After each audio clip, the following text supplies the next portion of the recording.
ओम नमो भगवते वासुदेवाय।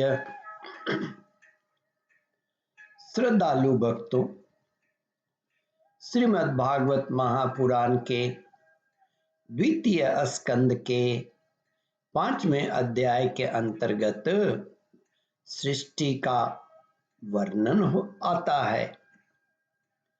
इसके पूर्व चौथा अध्याय समाप्त हो चुका है।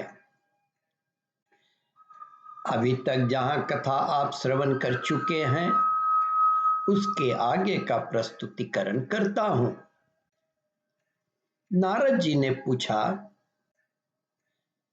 पिताजी ब्रह्मा जी से, आप केवल मेरे ही नहीं सबके पिता, समस्त देवताओं के श्रेष्ठ एवं सृष्टि करता है।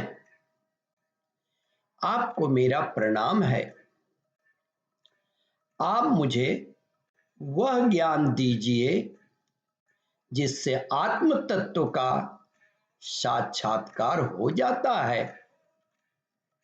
पिताजी, इस संसार का क्या लक्षण है? इसका आधार क्या है? इसका निर्माण किसने किया? इसका प्रलय किसमें होता है? यह किसके अधीन है? और वास्तव में यह है क्या वस्तु? आप इसका तत्व मुझे बतलाइए। आप तो सब कुछ जानते हैं, क्योंकि जो कुछ हुआ है, हो रहा है या होगा, उसके स्वामी आप ही हैं।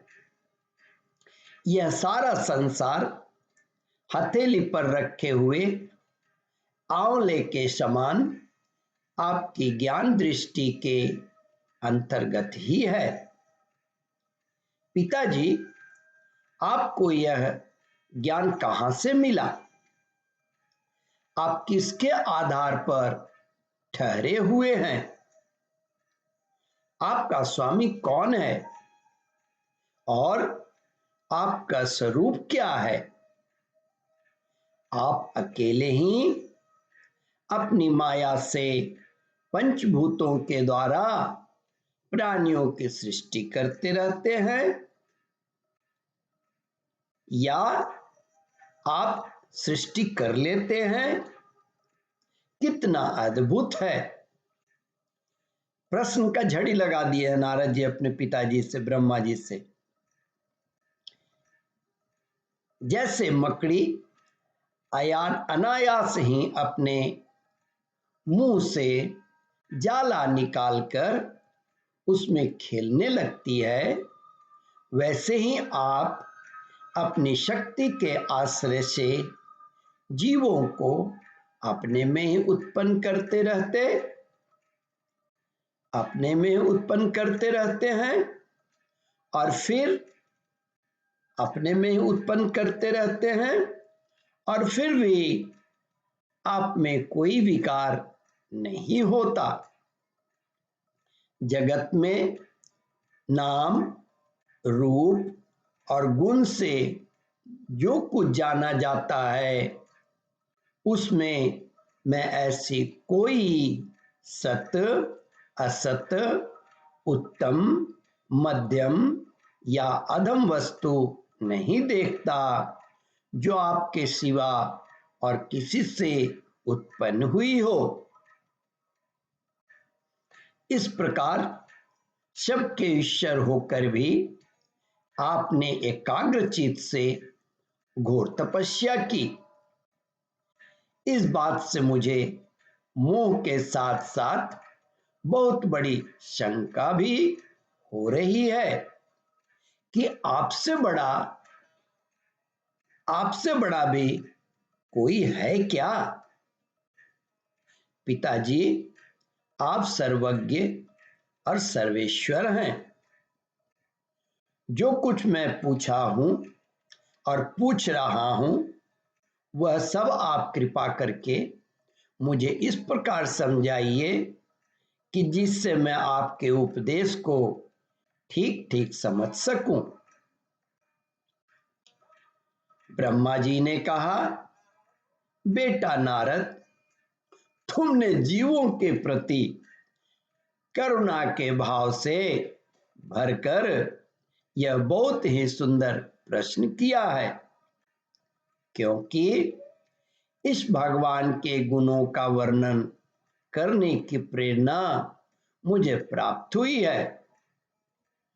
तुमने मेरे विषय में जो कुछ कहा है, तुम्हारा वह कथन भी असत्य नहीं है, क्योंकि जब तक मुझसे परे का तत्व जो स्वयं भगवान ही हैं जान नहीं लिया जाता, तब तक मेरा ऐसा ही प्रभाव प्रतीत होता है।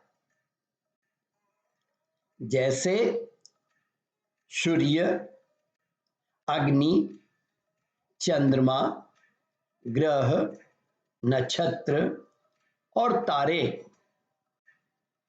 उन्हीं के प्रकाश से प्रकाशित होकर जगत में प्रकाश फैलाते हैं, वैसे ही मैं भी उन्हीं